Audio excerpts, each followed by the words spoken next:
Punto por punto. Voy a conversar con el doctor en Derecho Cipriano Sotelo Salgado. Hay varios temas, desde lo que es el proceso de la reforma judicial en nuestro estado de Morelos, que ya se tiene que debatir y aprobar en su caso en el Congreso del Estado, entre muchos otros temas más. Maestro, gracias por Andrés, estar aquí en Punto por Punto. No, siempre es muy grato platicar con ustedes.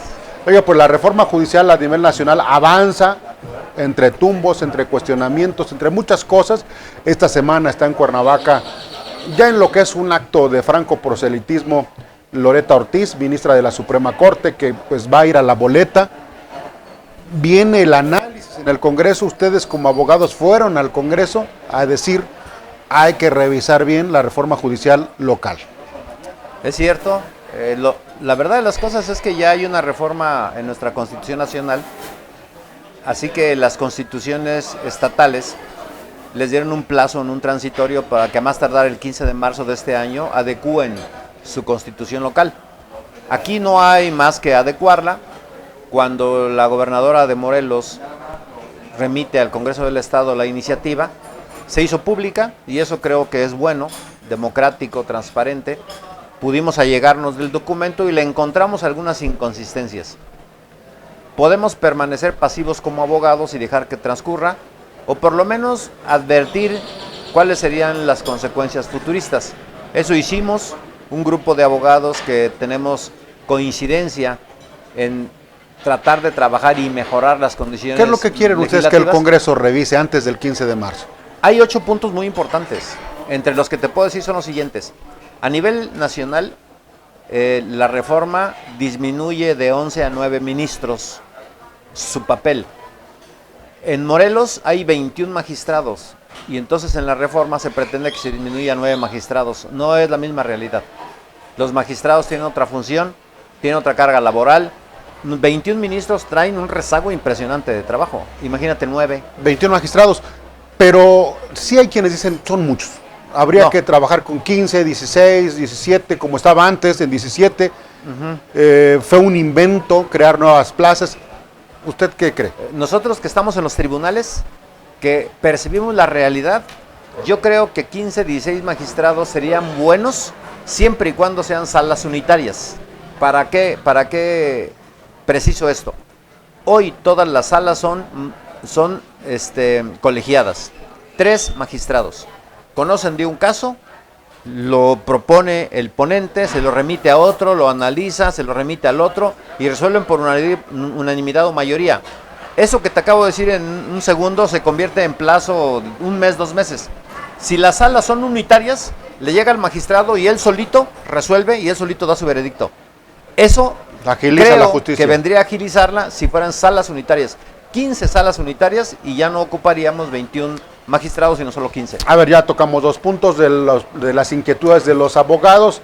Absurdo poner 9 magistrados, ya es una coincidencia. ¿Qué más? La reforma es judicial, implica que tiene que incluir a todos los tribunales que forman parte del Poder Judicial.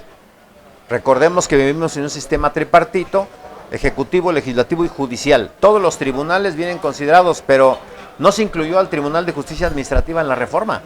¿Qué implica? ¿Lo van a sacar del Poder Judicial? ¿Se les olvidó? ¿Hay un interés especial? Los señores magistrados del Tribunal de Justicia Administrativa tienen que entrar también. ¿Por qué no lo hicieron? Es otra observación. Dice en el transitorio 13 de la reforma que propone la gobernadora que los magistrados terminarán la temporalidad del tiempo para que fueron designados, 14 años. ¿Y por qué los demás se van el 27? Y dice también un transitorio que ellos, terminando, se van con su haber de retiro. O sea, no sé qué pasa con el Tribunal de Justicia Administrativa, le hicieron traje a la medida. Y yo creo que no es correcto. O es reforma judicial, o es reforma parcial, o qué ocurre. Ahí queremos que se nos explique. Es un tema muy interesante. Otro, la reforma entra hasta el 27, pero se propone que se cree el ente administrativo interno. Pero ese ya va a entrar en funciones el 25. ¿Por qué va a ser si es hasta el 27 la reforma? ¿Cuál es la finalidad? El Tribunal de Disciplina Judicial también se va a estar integrado por 3 magistrados, un representante del Ejecutivo, otro del Legislativo. Ajá, ¿y la sociedad civil cómo va a estar representada? O es invasión al Poder Judicial, como se ha dicho, entonces quiten al Legislativo y al Ejecutivo. o es con representación plural, entonces metan a un representante de la sociedad. Hay inconsistencias, pues. No queremos... Son temas lógicos, pues, que Claro, pudieran es transitar, porque hay quienes En dicen, paz. bueno, es que la orden a los diputados de Morena va a ser, bajen la reforma federal, la iniciativa que mandó la gobernadora, sin cambiarle una coma. Pero bueno, sí estamos viendo que hay cosas absurdas que sí Hay te comas tendrían que hay que corregir, quitarle, ¿no? Sí, otra inconsistencia, fíjate. El 18 constitucional establece la estructura de los tribunales de justicia para adolescentes. Ese no fue tocado a nivel nacional. Está intocado, como fue creado. Pero en Morelos se propone que el Tribunal de Justicia para Adolescentes sea transformado. Pues entonces modifiquen el 18 constitucional, porque vamos a entrar en una contradicción. Aquí en Morelos el Tribunal de Justicia para Adolescentes está incluido para que el titular sea renovado el 27 y elijan otro. Está bien, pero reformen el 18 constitucional, porque entonces la Constitución de Morelos no puede alegarle superioridad al jefe, que es la nacional. Pues en unos minutos aquí hemos revisado que sí son temas que se tendrían que estar revisando, escuchando, en su caso, pues haciendo las correcciones. ¿Qué apertura hay del Congreso del Estado? Política, bien. La presidenta de la mesa directiva nos ha recibido de una manera muy cordial, lo mismo la representante del PRI, con quien nos reunimos un día antes, con toda la disposición, pero bueno, mira, no es ser grosero, pero como políticos parece ser que hay la apertura. Ahora veamos en los hechos, porque sí, antes del 15 de marzo tiene que estar la reforma. Ya estamos pisando marzo. No, ya estamos contrarreloj, totalmente. ¿Qué propusimos? Que no se reúnan con una agrupación de abogados, luego con una agrupación de magistrados, luego con una agrupación de empresarios, luego no. Vayamos siendo serios y hagamos una reforma integral, escuchando a todos, para que ahí en una semana se discuta todo. Y tiene que ser ya. Y tiene que ser ya, la semana que viene, saquemos puntos de conclusión y que pase la reforma. Porque si solamente es la cordialidad y no va a pasar nada, pues yo creo que ese antecedente no va a ser bueno para Morelos. Es un tema muy importante, pero quiero aprovechar que tenemos aquí al doctor para abordar otros temas. Ya la Cámara de Diputados hizo la reforma de la ley de amparo. ¿Es viable o no es viable? ¿Qué análisis tienen ustedes? Es un retroceso importante. Mira, a partir de la reforma de 6 de junio del 2011 a la Constitución, se vino una gama de figuras jurídicas que nos puso a la vanguardia con otros países, sobre todo europeos que tienen 50 años, yo reconociendo los principios pro persona, donde la justicia va encaminada a representar a las personas que se les ha violentado algún derecho. ¿Qué implica esto? Que si a ti te han violentado un derecho en lo particular y tú acudiste ante un juez de amparo y un juez de amparo te dio la razón, en casos análogos se tiene que trabajar para que no le ocurra lo mismo a otro ciudadano. Sobre todo cuando se trata de derechos colectivos. Tú interpones un amparo porque se está construyendo un edificio a un lado de una pantle. Dices tú, no, se va a contaminar el agua. Lo propones y el amparo es efectos genéricos. No se puede construir al lado de la pantle. Con la reforma que se acaba de aprobar, que bien dices, solo te va a proteger a ti. Si el vecino que vive al lado de la pantle no se queja, ahí le ponen que construyan el edificio ahí al lado de él. Entonces eso Bien. es triste, lamentable, porque los derechos humanos son progresivos, dice el primero constitucional, pero aquí son regresivos. Entonces, vamos a ir revisando la ley de amparo. La verdad que es un tema que sí nos da mucha tristeza. Habría que entender la lógica de las reformas y en qué beneficia o perjudica a la sociedad, porque a final de cuentas es para hacerle la vida viable a la sociedad, no a un grupo determinado de políticos o de colectivos, sino es en general. Y yo creo que este es un gran retroceso. Bueno, pues son varios temas, maestro Cipriano Sotelo Salgado. Yo quiero escuchar su opinión jurídica de lo que hemos estado hablando desde hace por lo menos 10 días. Este video en el que salen presidentes municipales de la zona oriente con un presunto líder criminal, que se ha hecho un gran escándalo, pero jurídicamente, ¿qué es lo que estamos viendo? Mira, híjole, políticamente, ¿a quién conviene empezar a transformar una realidad para efectos de votos? Pues a los partidos siempre, ¿no? Para efectos jurídicos no tiene ningún tipo de responsabilidad penal el que se siente con un aparente o probable responsable de hechos delictivos. Tenemos un derecho humano fundamental constitucional de libertad de expresión y libertad de asociación. Tú te puedes sentar con el peor de los criminales señalado por cualquier autoridad del mundo y no cometes ningún delito. Cometes un delito si le ayudas a cometerlos. Si o eres participas, parte del si eres delito. parte. De lo contrario, nada de eso ocurre.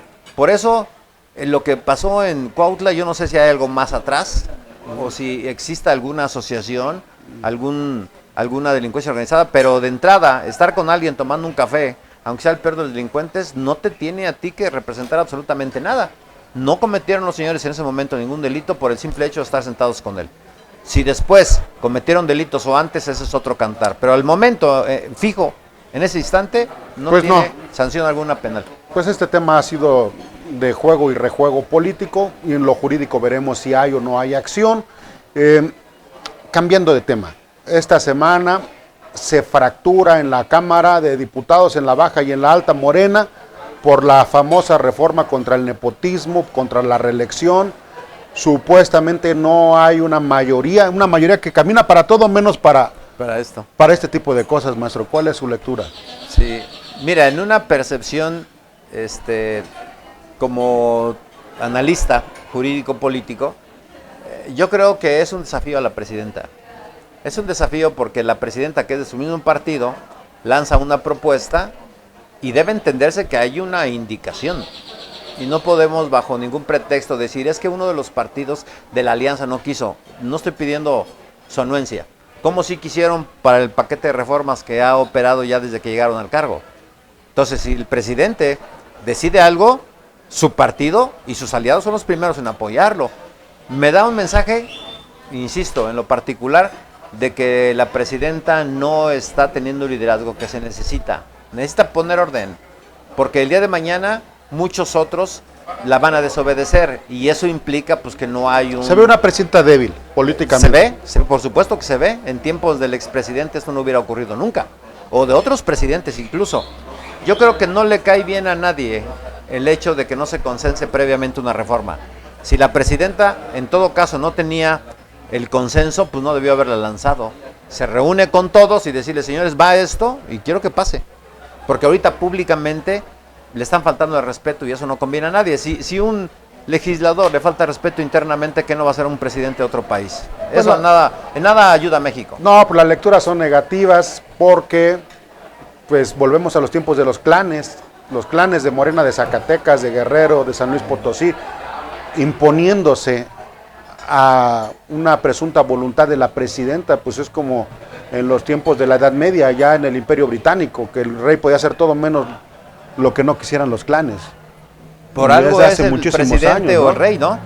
O sea, porque un rey o un presidente que no va a definir qué es lo que tiene que hacerse, no puede argumentar que hay democracia, porque entonces así tiene que presentar su propuesta desde el principio. Señores, voy a lanzar y ellos definirán porque somos un país demócrata y lo demás, pero no, indirectamente no te conviene pues mandar una reforma que no va a transitar. ¿Qué pasó con el expresidente? Mandó sus reformas y ya no siendo presidente pasaron todas, ¿eh? ¿Qué te dice eso? Tienen que pasar porque van a pasar. Claro, la fortaleza del señor, el liderazgo y que nadie se le opone. Y ahora, pues, con mucho respeto decimos, no cualquiera puede decirle a la presidenta que no, porque entonces, ¿qué nos espera el día de mañana cuando tengamos una pelea de verdaderos intereses como se hace con Estados Unidos hoy en día? Hablando de Estados Unidos, Sí, caray. le agradezco mucho al rector de la Universidad de Ciencias Jurídicas que comparta su conocimiento, su análisis. Ya para concluir, pudiéramos seguir con muchos temas, pero está la extradición de 29 capos mexicanos a Estados Unidos, que hay quejas que si se violó sus derechos, porque presuntamente pues, no se había cumplido con el trámite de extradición, que es un trámite jurídico, quedar bien con Donald Trump, si sirve o no sirve. ¿Cuántos Esos temas son verdad? maravillosos, la verdad que dan mucho desde el punto de vista jurídico. Estados Unidos no va a soltar al Mayo, por ningún motivo. No lo va a soltar. Sería decirle al mundo que tiene debilidad institucional y no lo va a hacer. Llegó como llegó, lo van a juzgar. Eso ya lo veremos con el tiempo.